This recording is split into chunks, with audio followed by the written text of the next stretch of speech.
Do you remember the Thanksgiving recipes your family used to beg for year after year? These were the dishes baked from scratch, shared around crowded tables, and passed down like family treasures. What if bringing them back could make the holidays feel whole again?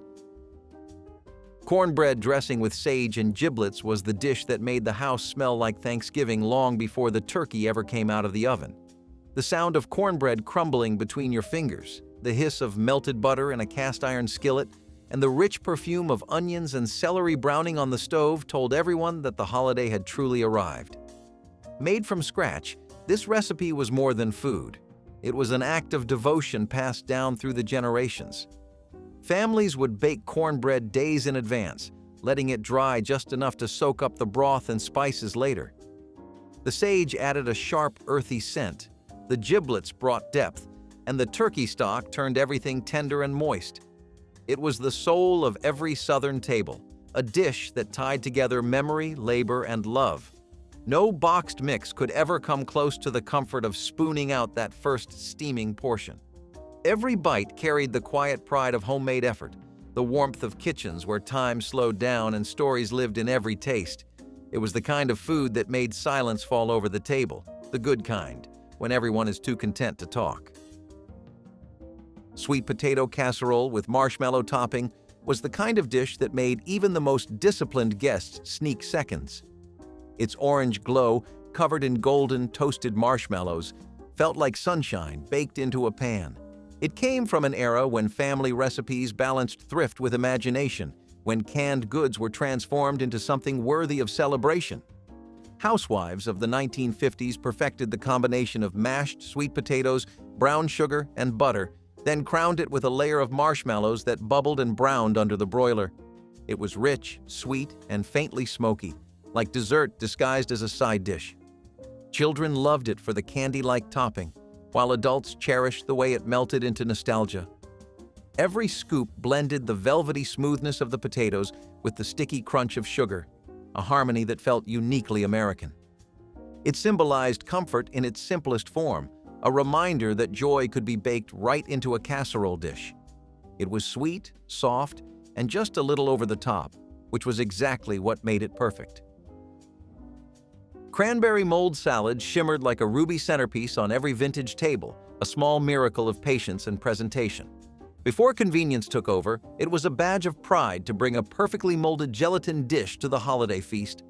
Housewives would stir crushed pineapple, chopped nuts, and tart cranberries into hot syrupy gelatin, pour it into patterned molds, and pray it would set just right.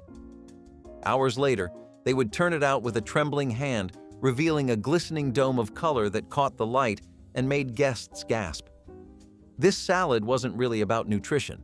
It was about beauty, texture, and the art of making ordinary ingredients feel special. Every bite was a mix of sweet fruit, tangy berries, and the faint crunch of pecans. It paired perfectly with roast turkey and salty gravy, cutting through the heaviness with its cool, clean flavor. In those moments, it wasn't just food. It was decoration, memory, and effort all at once. Even today, that jewel-red glow reminds us how much care once went into the smallest dish on the table. Oyster stuffing was for families who lived close enough to the coast to taste the sea at their holiday tables. It was a recipe born from both abundance and ingenuity, a way to stretch precious oysters with bread, butter, and herbs while still making something rich enough for celebration. The briny flavor mingled with the crisp edges of toasted breadcrumbs, creating a savory perfume that filled every corner of the kitchen. Some added celery and onions for balance, others poured in a touch of cream or sherry to soften the edges. What came out of the oven was golden and fragrant, a perfect marriage of land and sea. It felt luxurious yet humble, something you could serve proudly without ever wasting a thing. Older cooks swore by using fresh oysters, never canned, and families gathered early just to help shuck them, laughing as they worked. Each bite was a little taste of home for anyone who grew up near the water, a reminder of waves, salt air, and tradition that never needed a reason to come back. Pumpkin chiffon pie felt like the future when it first appeared on mid-century tables, light, silky, and proudly modern. It was a daring twist on the dense custard pies that came before it, whipped into something airy and elegant with the help of gelatin and meringue. Housewives loved it because it looked fancy but cost little, and it became the hallmark of an age that prized efficiency without sacrificing beauty. The filling was a dreamy orange cloud, spiced with cinnamon and clove, poured into a buttery crust that crackled with every bite. Served cold, it carried all the flavors of autumn but none of the heaviness. It was a pie that made guests marvel and grandmothers nod approvingly. It took skill, timing, and a little courage to pull off perfectly. One wrong whisk or chill and it would collapse. But when it worked, it was unforgettable. It wasn't just dessert. It was proof that tradition could evolve, that even the oldest recipes had room for a little imagination. Giblet gravy was the heart of Thanksgiving, poured straight from the pan, rich with patience and the flavor of the bird itself. Every home cook knew it by feel, not recipe. How long to stir, how much stock to add, how to chase the right shade of brown. It began with drippings, the golden treasure at the bottom of the roasting pan, where the fat and flavor settled after hours of slow cooking. Into that went the chopped giblets, bits of liver, gizzard, and heart, simmered until tender. A spoonful of flour thickened it, turning the mixture glossy and smooth. The aroma alone could draw people into the kitchen, hovering with empty plates in hand. For many, it was the truest measure of a cook's skill. Anyone could roast a turkey, but making perfect giblet gravy took touch and instinct. It wasn't pretty, but it was soulful, earthy, and irreplaceable. When poured over mashed potatoes or dressing, it brought every dish together, binding the feast with its deep, savory magic. Maple-glazed carrots glistened like jewels beside the turkey, their sweetness cutting through the heaviness of the meal. They were simple, honest, and full of warmth. Just tender carrots simmered in butter, sugar, and real maple syrup until they gleamed. The smell alone felt like home, that perfect mix of caramel and earth that made the air thick with nostalgia. Housewives loved them because they made something ordinary look festive, and children loved them because they tasted like candy but counted as vegetables. Every generation had its version. Some added orange zest or cinnamon, others a splash of vinegar to balance the sweetness.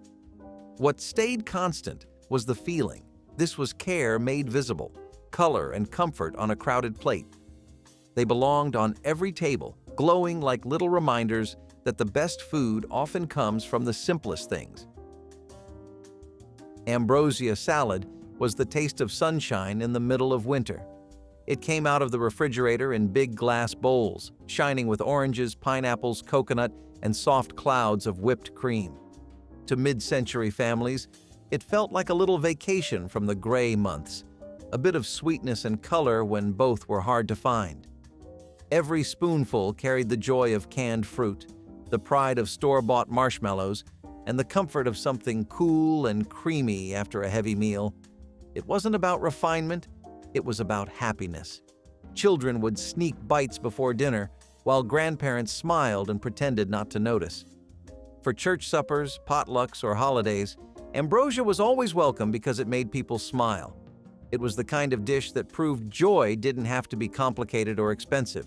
Just fruit, cream, and a little hope that something simple could still feel special.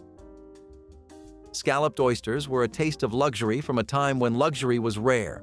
The recipe was straightforward but demanded care. Fresh oysters layered with cream, butter, and cracker crumbs, baked until the edges bubbled and browned. The smell alone was enough to draw a crowd to the oven door. It was a dish people made to mark something special, a celebration of the year's blessings or the rare chance to splurge. The salty bite of the oysters melted into the cream, and the toasted crumbs gave it a gentle crunch that lingered long after each bite. Families who could afford it shared with neighbors who couldn't, because Thanksgiving was about more than food. It was about grace. Every spoonful carried both indulgence and gratitude, the taste of tradition dressed up for one perfect day. Corn pudding casserole was the quiet hero of the holiday table, golden and soft in its simple baking dish. It had no frosting or garnish, just a warm sweetness that came from cream, eggs, and corn scraped straight from the cob. This recipe was born in farm kitchens, where nothing went to waste and everything had to stretch.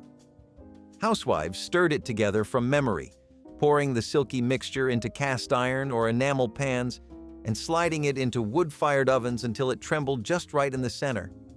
The edges browned, the smell deepened, and everyone knew dinner was almost ready. It tasted like sunshine and patience, both rare gifts in a busy world. Served hot or cold, it brought balance to the feast, a reminder that even humble ingredients could create something deeply comforting. Corn pudding casserole didn't need to dazzle, it just needed to be there, holding the meal together like family itself. Old-fashioned sausage and apple stuffing was the dish that made every corner of the house smell like home. It started with crumbled sausage sizzling in a cast-iron skillet, filling the air with a savory richness that clung to your clothes in the best possible way. Chopped onions and celery joined the pan, followed by cubes of bread that soaked up all that flavor. But it was the apples that made this stuffing unforgettable, their soft sweetness melting into the salty sausage like a secret ingredient only grandmothers knew about. It was both hearty and delicate, the kind of food that balanced comfort with nostalgia. Every bite tasted like the holiday itself, warm, fragrant, and alive with memory. The aroma alone could bring people to the kitchen, sneaking bites before dinner was called. This was the kind of recipe that didn't need measuring cups or timers, only instinct and care. Sausage and apple stuffing didn't just fill stomachs, it filled hearts, reminding families that the best traditions are the ones too good to change. Jell-O cranberry relish ring was a masterpiece of color and patience, gleaming on the table like a ruby crown. In the 1960s, molded salads were the pride of every hostess, proof that effort and elegance could come straight from the refrigerator. Housewives poured hot gelatin over crushed cranberries, pineapple, and orange zest, then carefully chilled it in ring molds overnight. When it was finally unmolded, the dish shimmered like stained glass under the dining room lights. Each slice quivered just enough to catch attention, and its tart, tangy flavor balanced the richness of the rest of the meal. It wasn't just a side dish, it was decoration, conversation, and culinary art all at once. Families passed the serving plate with awe, careful not to break the perfect ring. For many, it symbolized a time when presentation mattered as much as taste, when pride could fit neatly into a single molded circle. Glazed pearl onions in cream sauce brought quiet sophistication to the holiday table. The tiny white onions, peeled one by one, were simmered gently in butter until they turned soft and golden. Then came the cream, thick and rich, stirred slowly until it clung to each onion like silk. This dish wasn't loud or showy. It whispered luxury, the kind found in old cookbooks and elegant dinner tables of the 1940s. The flavor was simple but profound, sweet onions softened by butter, lifted by a hint of nutmeg or white pepper. It was the kind of recipe that reminded families how beautiful restraint could be. Guests who remembered it often spoke of the texture, the smoothness, the balance, the grace of something that didn't need to prove itself. Served beside turkey or roast beef, it was the quietest dish on the table, but also the one people always went back for. Spiced pear upside-down cake was the scent of autumn captured in a pan. Before the era of store-bought desserts, this fragrant cake offered something elegant but easy to make from scratch. Sliced pears were arranged in a layer of butter and brown sugar, topped with a batter spiced generously with cloves, cinnamon, and nutmeg. As it baked, the fruit caramelized, creating a glossy amber top that gleamed when flipped onto a plate. The smell alone could stop a conversation, a warm, spiced sweetness that wrapped itself around every memory of the season. Served warm, it was tender, moist, and quietly sophisticated, especially with a scoop of vanilla cream or a drizzle of caramel. It was the kind of dessert that felt homemade in the best way, humble but unforgettable. Long before pumpkin everything took over the holidays, spiced pear cake was the taste of November evenings spent under golden light and laughter. Mashed rutabagas with butter and cream were the humble stars of old-world kitchens, now almost vanished from modern tables. Their yellow flesh was dense and earthy, sweeter than turnips, but heartier than potatoes. When simmered and mashed with cream and butter, they turned velvety and golden, filling the air with a nutty aroma that spoke of tradition. This was a dish born from thrift, from the desire to make something rich out of what the land could easily give. It was popular across northern farms, where hearty vegetables kept families full through long winters. Every spoonful carried warmth and history, a link to a time when food was about sustenance and care. People today may pass them by in grocery stores, not realizing that once these humble roots sat proudly beside roast turkeys and hams. Mashed rutabagas were proof that even the simplest things, made with love, could be extraordinary. Shoofly pie was a sticky slice of Pennsylvania Dutch genius, a dessert so rich and simple it practically defined comfort. Made with molasses, brown sugar, and a crumbly streusel topping, it filled kitchens with the warm, deep smell of caramel and spice. The name came from the flies drawn to its sweetness, but even that couldn't tarnish its charm. It baked into a glossy, syrupy center that wobbled like pudding under the crust. Families would serve it alongside coffee in the morning, or as dessert after dinner, the sugar providing a little warmth against cold winters. Shoofly pie wasn't fancy. It didn't try to be, but it embodied everything good about home baking. Each bite was thick, chewy, and slightly smoky, tasting of the farms and hearths that created it. Though it has faded from many tables, one taste brings it all back: the slow afternoons, the laughter, and the smell of molasses thick in the air. Turkey tetrazzini was the delicious answer to every leftover dilemma. It turned scraps of roasted turkey into a creamy, elegant casserole that looked far fancier than it really was. The dish began with spaghetti or egg noodles layered in a sauce of cream, mushrooms, and sherry, baked until bubbly and golden on top. Housewives of the 1950s swore by it, calling it the perfect mix of thrift and style. It was warm, indulgent, and impossible not to love. The noodles soaked up every drop of flavor, transforming ordinary leftovers into something you could proudly serve again. Children barely noticed it was yesterday's turkey, and adults appreciated that no food ever went to waste. It was a meal born of practicality but remembered for its comfort, a testament to how resourcefulness could create luxury in a single pan. Cornbread and pecan stuffing was a southern love letter written in butter and baked to a golden crisp. It started with crumbled cornbread, toasted just enough to hold its texture, then mixed with chopped pecans for crunch and richness. The blend of onion, celery, and herbs filled the air with a fragrance that felt like homecoming. It was nutty, hearty, and deeply comforting. Exactly what you wanted when family gathered around the table. The pecans added a touch of sweetness and pride, a reminder of the South's gift for turning simple ingredients into something extraordinary. Baked until the top formed a buttery crust, the inside stayed soft and tender, perfect for soaking up gravy. Every spoonful was warm nostalgia, proof that you don't need perfection when you have tradition. Brown sugar glazed ham was the true centerpiece of Thanksgiving before turkey took the crown. It was baked slowly, glazed repeatedly with a mix of brown sugar, mustard, and cloves until it shone like polished amber. The fat crisped, the sugar caramelized, and the smell filled the house with sweetness and spice.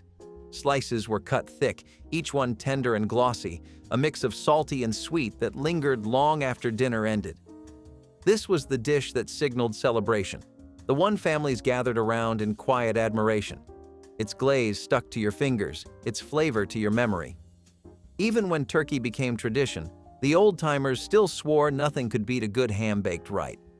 It was less about fashion, more about flavor, the kind that brings people back to the table year after year.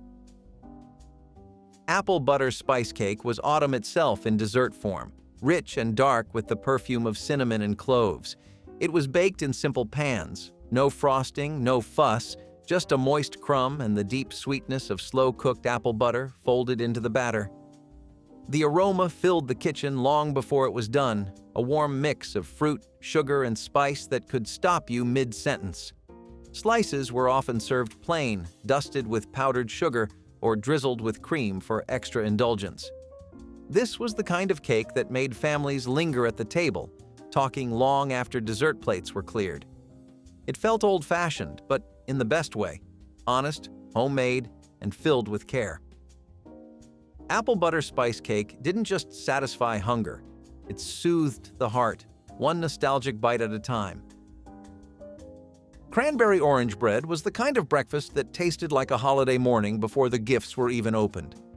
The sharp burst of fresh cranberries met the bright sweetness of orange zest, filling the kitchen with a perfume of citrus and spice. Each slice was dense yet tender, the kind of loaf that begged for butter and a quiet moment by the window.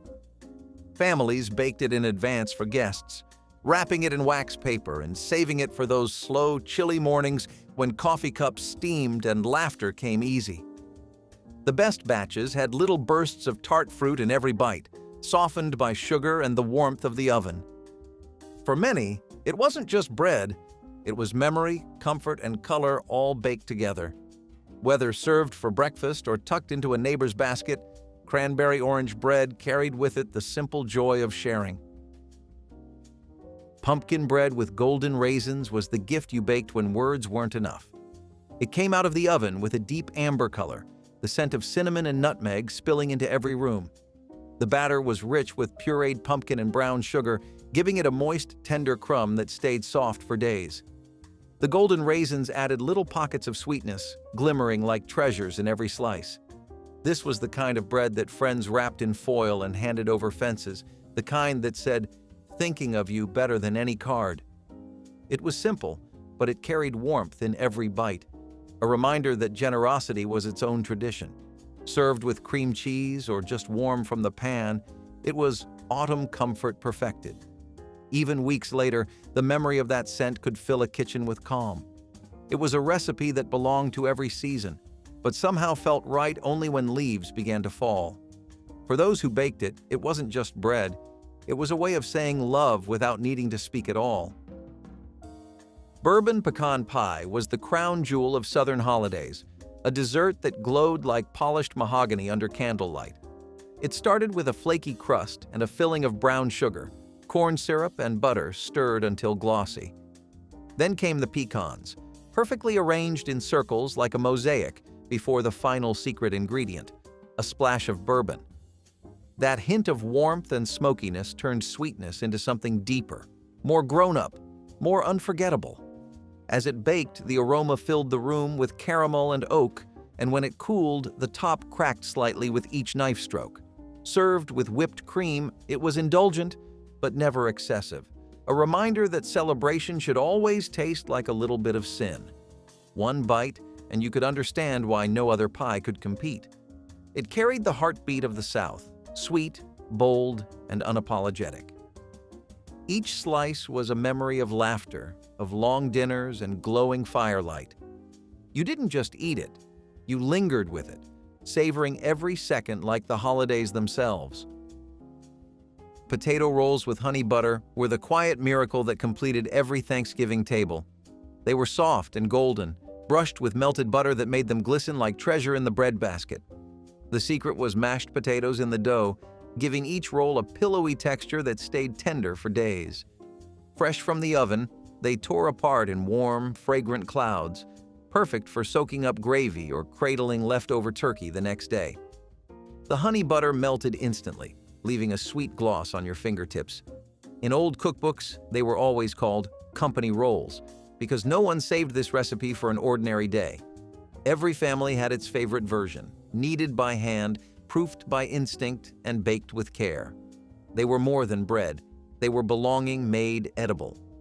You could tell when the rolls were ready by smell alone, a soft, buttery sweetness that crept through the house and drew everyone toward the kitchen. Grandmothers brushed them with melted butter one last time before serving, their hands practiced and gentle from years of tradition. Children fought over the last one, and parents always pretended to be polite before giving in. These rolls weren't just food. They were an heirloom, passed down in flour-dusted notebooks and muscle memory. Chestnut stuffing was once the soul of Thanksgiving, earthy and fragrant, made before chestnuts disappeared from the markets. The nuts had to be roasted, peeled, and chopped, a patient ritual that filled kitchens with warmth and chatter. Mixed with bread cubes, butter, and herbs, the chestnuts gave the stuffing a smoky richness unlike anything else. Some cooks added sausage or apples, others just let the chestnuts speak for themselves. The flavor was deep and rustic, the kind that made you think of crackling fires and worn wooden tables. It was labor-intensive, but no one minded. The tradition was worth every burned fingertip and extra minute at the stove. When chestnuts became rare, the recipe faded too, taking with it a piece of the old world's magic. But those who remember it still say no stuffing since has ever quite compared. The scent alone could make a house feel alive, roasting chestnuts, sage, and browned butter mingling into something almost sacred. It connected generations, from the grandparents who remembered gathering chestnuts under trees to the children who waited eagerly at the table. Each bite tasted like patience, like the kind of cooking that couldn't be rushed. Even now, the memory of chestnut stuffing carries a whisper of a time when Thanksgiving meals were slower, simpler, and more soulful. Waldorf salad was the refreshing pause in a meal built on indulgence. Its crisp mix of apples, celery, and walnuts offered crunch against the gravy and butter that ruled the table. Dressed lightly in mayonnaise or cream, it was both simple and elegant, a relic of a time when freshness felt luxurious.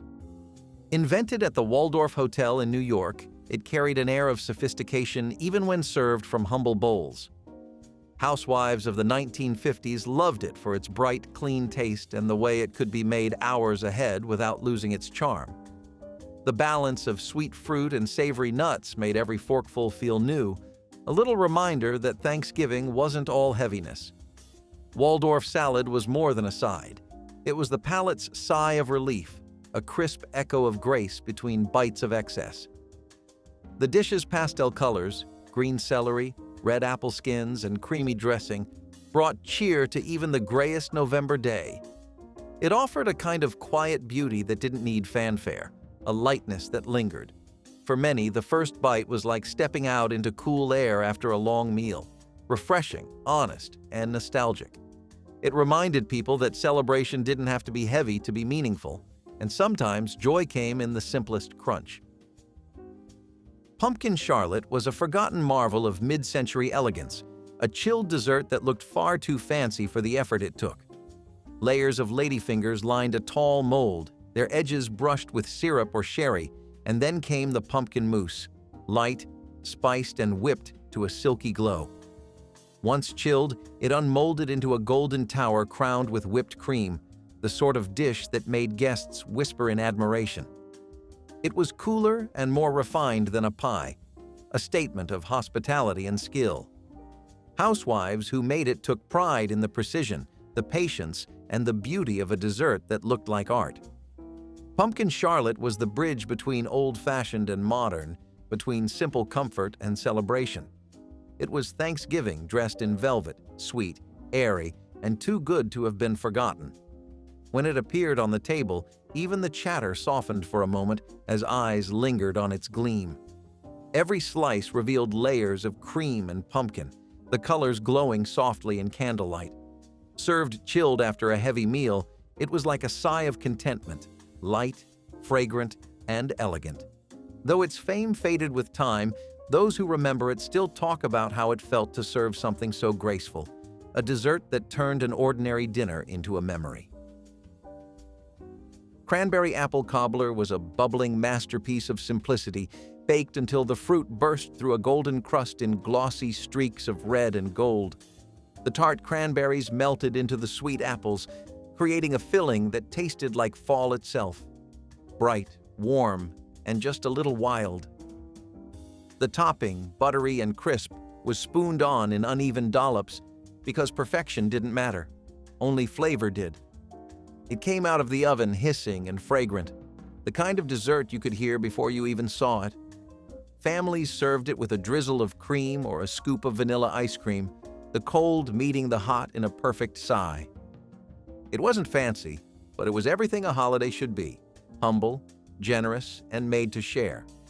Every grandmother had her own version of it, some heavy with cinnamon and clove, others tart enough to wake you up. The smell would fill the house and drift onto the porch, a signal that dinner had found its ending. The first spoonful was always the hardest to take out, because the fruit bubbled and the crust cracked just right, releasing that sweet steam that made you forget the cold outside. Cobbler was more than dessert. It was gratitude you could taste, the final chapter of a meal that had already given you everything.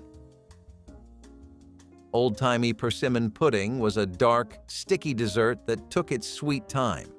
Ripe persimmons were pressed through a sieve mixed with sugar, eggs, and a splash of cream, then baked low and slow until the edges caramelized.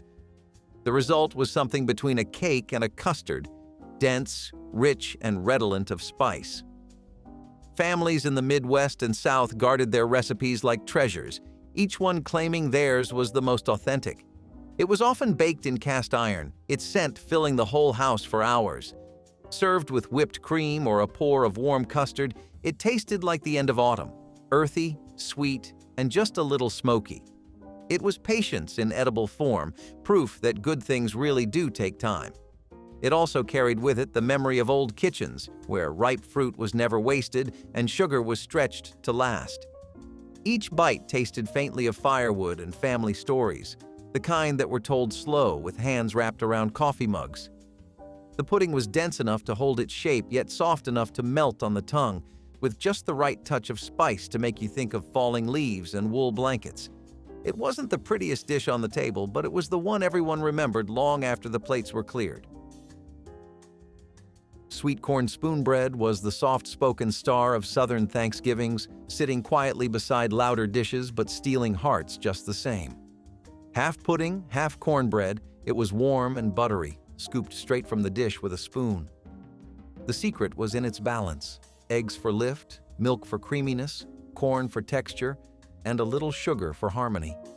It baked until golden on top and trembling at the center, a perfect blend of comfort and craft. Each bite was light yet rich, like sunshine made edible. For many families, it wasn't a side. It was the memory of home itself.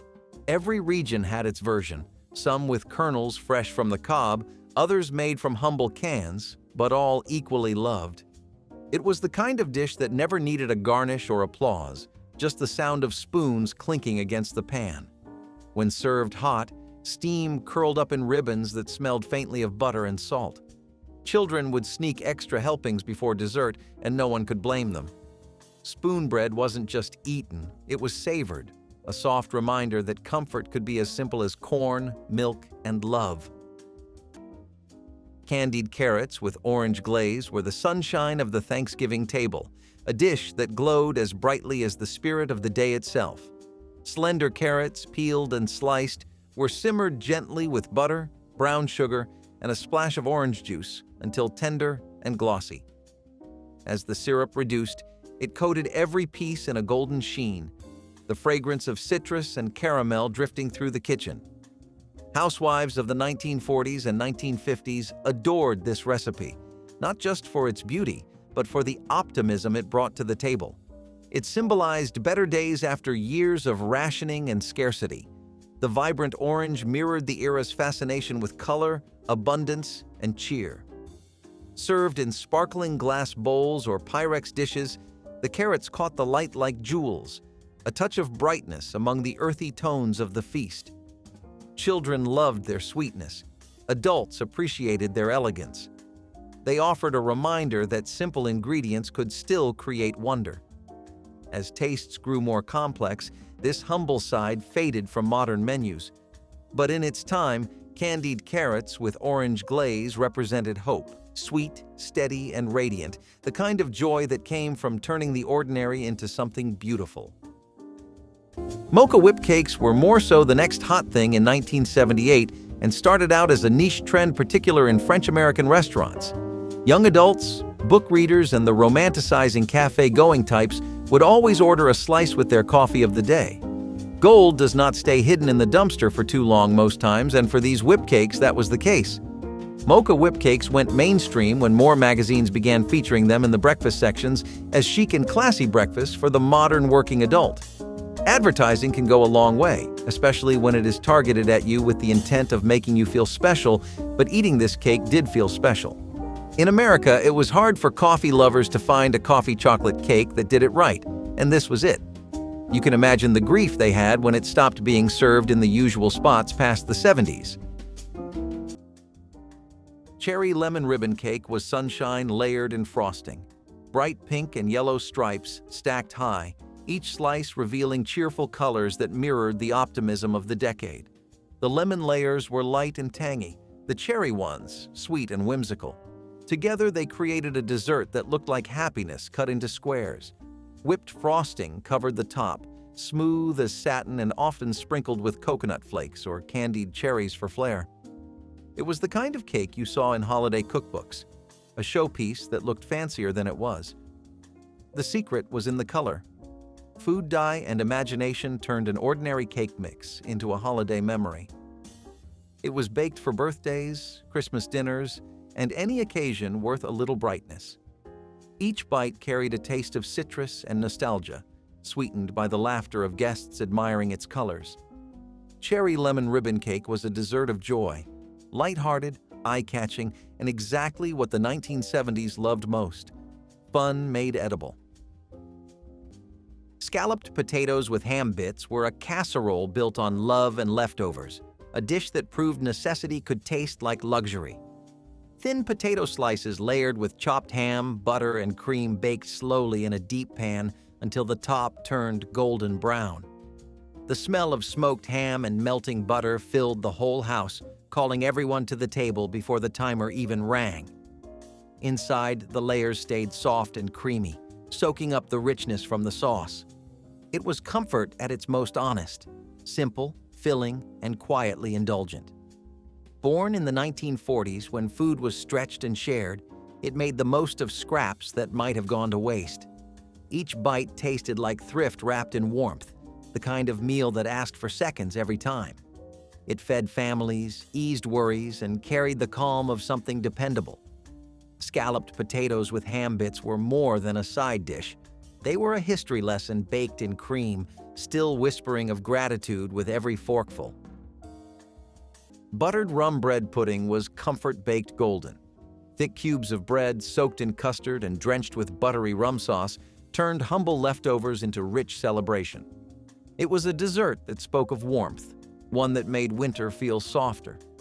The rum added just enough spirit to transform sweetness into sophistication. It baked slowly, the edges crisping while the center stayed tender and fragrant. Steam rose as the sauce was poured over the top, glossy, amber, and irresistible. Every bite balanced decadence and thrift, reminding eaters that old bread could still make magic. Families made it after holidays, turning remnants into something worthy of the main event. It was often served warm, a scoop of melting cream on top making it heavenly. Buttered rum bread pudding was a bridge between comfort and luxury, the perfect embodiment of home kitchens in the 1970s. It was food that asked for no decoration, just quiet appreciation. The last bite lingered, heavy with sweetness and light with memory. Pineapple pudding cakes were also just as easy to make, and the perfect thing to freshen you up on a hot summer day. If you did not feel like pulling out all the stops and making a pudding and cake from the start, you could always use packaged products. Pillsbury sugar cake mixes and instant pudding mixes achieved almost the same effect, really. It makes sense why this cake lasted a lot longer than others, because when a recipe is easy to make with grocery mart substitutes instead of proper ingredients, the crowds are going to love it. After all, it makes the dish really accessible to everybody. When people think of easy to buy and make cakes, they think of your typical chocolate cake. Pineapple pudding cakes, also yellow cakes, were mixed with pineapple juice and cream cheese vanilla fillings. Definitely one of the most revitalizing vintage cakes that we are sad to see gone. Grape salad with sour cream and brown sugar was the cool, unexpected elegance of a Midwest Thanksgiving. It appeared in the 1950s and 1960s when homemakers began experimenting with recipes that required no baking yet still dazzled at the table. Green and red grapes were washed, dried, and tossed in thick, tangy sour cream. A generous sprinkle of brown sugar melted slowly over the top, forming a delicate caramel-like crust as it chilled in the refrigerator. Sometimes crushed pecans or walnuts were added for a touch of crunch. Served in cut glass bowls, it shimmered like a dessert and tasted like one too. Sweet, tart, and creamy all at once. It was the kind of dish that made guests pause mid-bite, surprised at how something so simple could taste so rich. It brought freshness to a meal often dominated by heaviness, a bright counterpoint to gravy and stuffing. For many, it was the first salad they ever truly loved. It fit perfectly into the era's fascination with sweet, savory blends and convenience cooking, beautiful without effort. Over the decades, it disappeared from most holiday tables, outshined by trendier desserts. Yet for those who remember, one spoonful of grape salad is enough to recall the laughter of long tables, clinking glasses, and the sweet ease of family gathered close. Green tomato pies might take your taste buds for a spin, since you might have rarely heard of or tried this pie. In reality, though, when made with summertime spices like cloves and cinnamon, they would take on a very fruity taste similar to apples or rhubarbs. In the 70s, green tomato pies were such a chic and in choice as far as your evening dessert plans went. Combined with their apple-like notes, they were called the apple pies of the summer in that decade. The 1970s had a whole spectrum of food, from experimentative train wrecks to simple knockouts. Green tomato pies were somewhere in the middle and did find a fan base, but not one strong enough to last into the new age of today. Maple pecan fudge was winter comfort-made candy. Smooth, creamy, and flecked with toasted pecans, it carried the warmth of both hearth and heart. The maple flavor ran deep, its sweetness rich without being heavy. It was a recipe passed quietly between generations, old-fashioned yet always welcome. People made it for gift boxes or for visitors who stopped by unannounced, offering small squares wrapped in wax paper. The texture was firm but melted slowly on the tongue, releasing notes of butter and caramel with each bite. Pecan halves added crunch, grounding the sweetness with a roasted bite. Across regions, from Vermont kitchens to southern parlors, it connected families through shared taste and shared effort.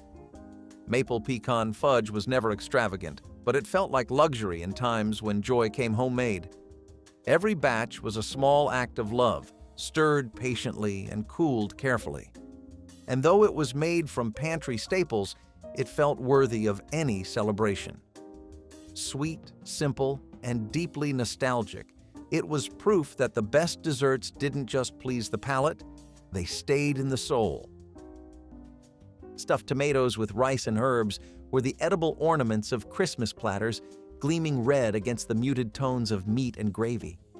The tomatoes were hollowed carefully, their insides saved for sauce or soup, then filled with a mixture of rice, onions, parsley, and olive oil.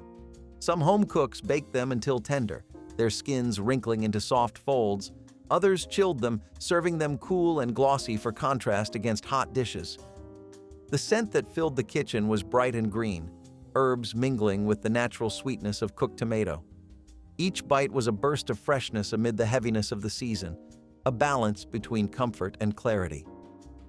In the 1960s, when presentation ruled the table, these were a showpiece dish, their colors as joyful as their flavor. A tray of stuffed tomatoes looked like celebration itself, simple, honest, and full of charm. They were the taste of effort made visible, a small, colorful rebellion against the gray of winter plates. Stuffed tomatoes with rice and herbs reminded families that beauty and nourishment often came from the same humble kitchen. Spiced pear bread pudding was the kind of dessert that made old recipes feel new again. It began with cubes of stale bread, soaked in milk and eggs until soft, then baked with slices of canned pears, cinnamon, and nutmeg. The pears melted into the pudding, their syrup seeping through every layer to create sweetness that felt natural and deep. Served warm with a drizzle of cream, it tasted like comfort you could hold. It was a dish that made use of leftovers and turned them into something extraordinary. A 1970s virtue wrapped in flavor. Families made it after holidays when the pantry was full of odds and ends, proving again that thrift could still be beautiful. Each spoonful carried the softness of pear, the spice of memory, and the weight of tradition. Spiced pear pudding was not glamorous, but it had heart. It was the taste of home, gently reborn in every bite. Jell-O cottage cheese salad was the bright, quirky side dish that defined mid-century optimism. Lime gelatin mixed with cottage cheese, crushed pineapple, and sometimes walnuts or celery. It was a combination that sounded odd but tasted delightfully fresh. The green shimmer made it a cheerful pop on Thanksgiving tables, especially against the browns and golds of the feast. Housewives loved it because it was affordable, reliable, and eye-catching. Served molded or scooped onto lettuce leaves, it represented a time when presentation meant everything. Sweet and savory blended in every bite, the texture light yet satisfying. Though it's vanished from most modern menus, Jell-O cottage cheese salad still holds a certain charm, a snapshot of when American dining dared to be playful. It was the color of joy on a plate, unashamedly bright and wonderfully nostalgic. Watergate cakes were another hit dessert in the 1970s, particularly in 1972 when the Watergate scandal occurred. A Watergate cake is a layer cake made of pistachio and often has mousse frosting, although it can contain other ingredients too, like diced pineapple and marshmallows. Despite its questionable political rep, it actually was popular enough in 1975 to increase shortages for pistachios all around Washington. That too near Christmas season, folks were baking. That many of them, but we bet you have never heard of a Watergate cake before. Sadly, it is a forgotten relic gone from tables nowadays. Modern-day Christmas cakes look like lots of ice or vanilla frosting, and the pistachio flavor is not too much of a hot pick in the baking industry. Still, we definitely would have loved to try a slice of this green-colored beauty. Caramel apple trifle turned the season's best flavors into a showpiece. Cubes of buttery pound cake were layered with spiced apples, caramel pudding, and whipped cream. Each layer glistened in clear glass bowls, a celebration of color and comfort. It was elegant enough for dinner parties, yet simple enough for home kitchens. The smell alone, cinnamon, brown sugar, butter, drew everyone closer. Every bite was soft and rich, the sweetness deepened by a hint of tart fruit. Families made it for Thanksgiving, Christmas, and every occasion in between. In a decade known for convenience, this dessert managed to feel special without being complicated. It captured the heart of 1970s gatherings, where beauty met practicality and tradition met innovation. Caramel apple trifle reminded everyone that celebration did not need excess, only intention. Served chilled, it tasted like the warmth of a family gathered together, layered, imperfect, and endlessly good. Browned butter carrots with dill were sunshine on a winter table, a dish that brought a touch of color to the gray days between holidays. Fresh carrots were peeled, sliced, and boiled until tender, their natural sweetness just beginning to show. Then came the magic. The butter left to brown in a skillet until nutty and fragrant, releasing a smell that felt both warm and indulgent. The carrots were tossed in the bubbling butter, shimmering as they took on that deep golden hue. A scattering of dill finished the dish, green flecks bright against the orange glaze. The taste was balanced and pure, sweet from the carrots, rich from the butter, and lightly herbal from the dill. It was simple enough for a weeknight, yet elegant enough for a Christmas spread. In 1950s kitchens, this dish was considered sophistication on a budget, proof that presentation mattered just as much as effort. Served steaming beside roasts and gravies, browned butter carrots with dill caught the light like jewels, small reminders that beauty could come from the simplest ingredients. Old-fashioned divinity candy shimmered like snow caught in sunlight. Whipped from egg whites, sugar syrup, and a whisper of vanilla, it demanded precision and patience. The process was an act of faith, beating, stirring, and waiting until the mixture turned cloud-like. In southern kitchens, it was made by grandmothers who knew just when the weather was dry enough for it to set. Divinity was delicate but proud, its texture melting on the tongue like spun sweetness. Each piece was dropped by the spoonful onto wax paper, crowned with a single pecan. It filled candy tins and mason jars, shared between neighbors as tokens of affection. Its white, glossy peaks seemed almost too perfect to eat, yet they were gone in moments. Making it was as much tradition as recipe, a quiet measure of love passed down through generations. Today, few take the time to make divinity, but for those who remember, one bite recalls Christmas mornings, gentle voices, and sugar that seemed to hold light itself. Tomato aspic was Thanksgiving's strangest star, a savory gelatin molded with tomato juice, onions, and celery. Served chilled and sliced, it was both salad and side, a holdover from when gelatin meant sophistication. Its tangy flavor paired surprisingly well with turkey and dressing, offering brightness amid the richness. Guests either loved it or politely pushed it aside, but it always sparked conversation. In the 1950s, it symbolized elegance, something daring for the dinner table. Housewives followed recipes clipped from magazines, proud of its quivering perfection. Today, it's more curiosity than cuisine, but once it was a badge of culinary ambition. Tomato aspic was a dish of confidence, bold, unusual, and unapologetically of its time. Before we leave the South, let's talk about fried pies, which sort of blur the line between a fried pocket and a pie. Pie crusts that were fried and filled with various fruit or cream fillings became incredibly trendy in the South. Actually, most things battered and deep-fried tend to come from the South, so there really is no surprise here. Your mind might be thinking this would not work and that the flavors are too different, but it actually clicked. Folks from outside those parts of the USA also would pick these turnover-like pastries, enjoying the harmony of fruits and fried dough. Fried pies gave people a similar feeling to eating a chocolate donut, since sometimes they would be filled with chocolate. Currently, it is just a forgotten Southern legend. Sadly, since America moved on to healthier pies. Holiday gingerbread trifle turned a colonial classic into 1970s decadence. Cubes of soft gingerbread layered with lemon curd and whipped cream created a dessert both old-fashioned and new. The spiced cake soaked up the citrus tang, each bite a mix of warmth and brightness. Served in tall glass bowls, it was a visual feast, golden, white, and amber layers gleaming like stained glass. Every spoonful carried the comfort of tradition with a playful twist of modern flavor. Families made it when they wanted something festive but fuss-free. Lemon kept the richness light, while whipped cream made it luxurious. It was the perfect ending to a heavy meal, airy but satisfying. The beauty of the dish lay in how it connected generations.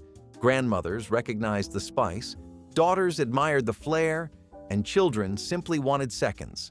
Some added crushed ginger snaps for crunch, others folded in candied orange peel for brightness, making every version personal yet familiar. It reflected the 70s spirit of reinvention, where creativity met comfort without pretense. The trifle bowl itself often became part of the family's tradition, brought out year after year, polished and proud. In every bite lived the heart of the 70s kitchen, inventive, resourceful, and joyfully proud of its own flavor. Baked Lima beans with molasses were the taste of winter's patience and the promise of comfort in a slow oven's glow.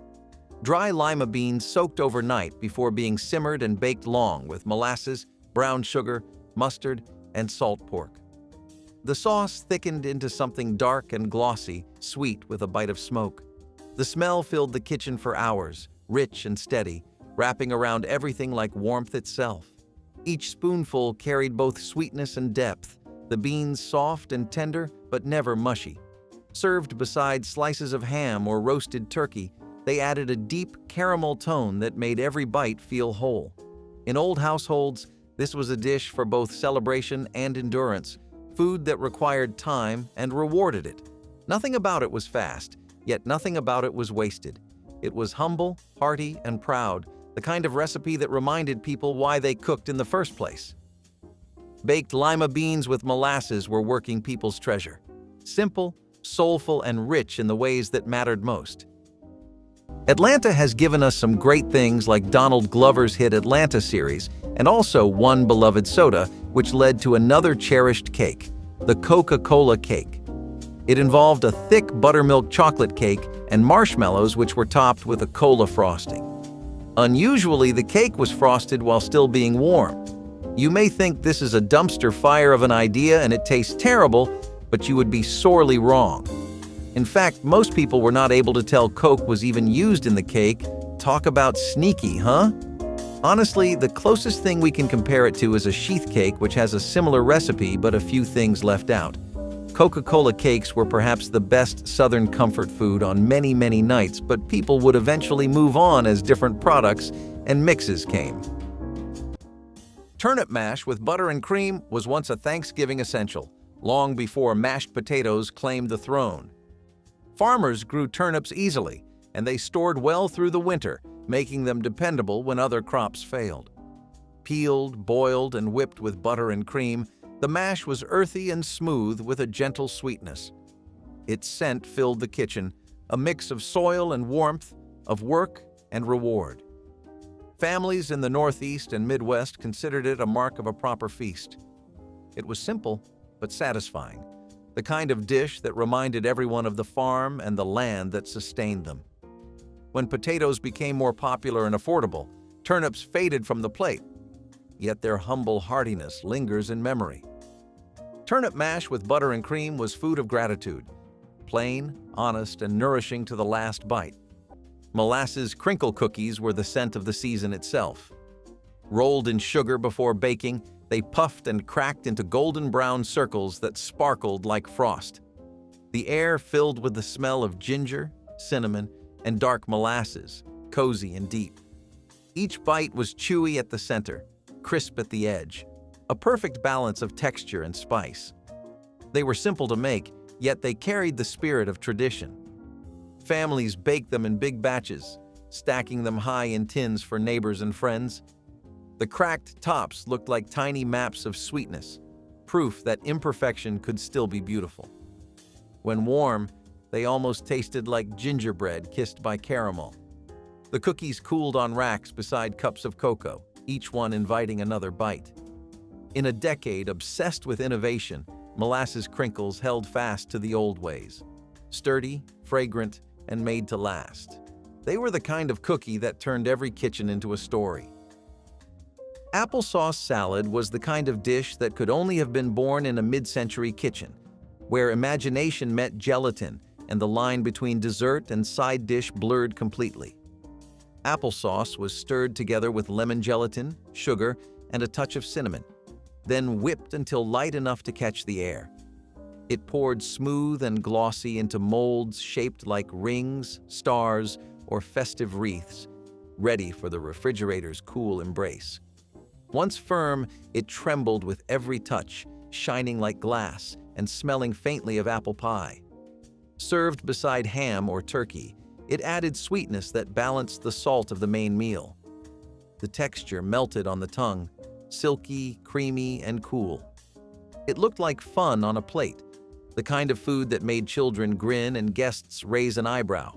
Some topped it with whipped cream, others added chopped nuts for crunch.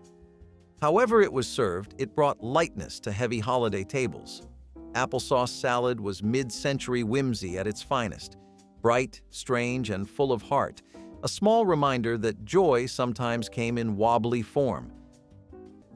Celery stuffed with pimento cheese was once the opening act of Thanksgiving, a crunchy, creamy promise of good things to come. Long before appetizers became elaborate spreads, this simple treat graced every holiday table. The recipe was pure genius, crisp celery sticks filled with a tangy mixture of shredded cheddar, chopped pimentos, and just enough mayonnaise to hold it all together. The result was cool, sharp, and savory, a perfect balance of texture and flavor.